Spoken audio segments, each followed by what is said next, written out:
Something that you see in the Jesus at the table in Luke is that in Luke, Jesus consistently eats with tax collectors and sinners. And in that series, I argued scholars debate who would be put in this category of sinner, right? Because it's like people, particularly the scribes and the Pharisees in Luke. But what's interesting is even the crowds and Jesus agree that these people belong in a box of sinner. And so it's like if you have a box to place people as a sinner in, who qualifies as that box? Is it everyone? Is it certain people?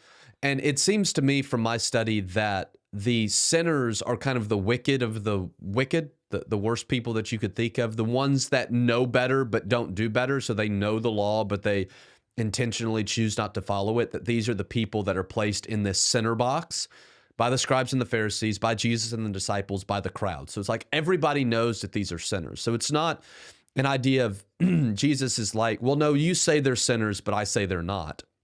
It's not what's going on in Luke.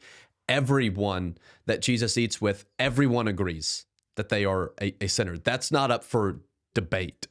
But yet Jesus chooses to sit down and eat with tax collectors and sinners, though in Luke, and this is where a lot of people want to point to, is the idea of repentance. Yes, in Luke, Jesus is big on repentance. He says that he's come to lead not the righteous, but sinners to repentance. So part of the reason that Jesus eats with these tax collectors and sinners is to lead them to repentance. But this is the important thing. We've argued it before, but I want to just say it as a reminder, is that in Luke's gospel, Jesus didn't require repentance in order to have a seat at the table. Jesus didn't require repentance first in order to have a seat at his table, but he allowed the table to lead to repentance.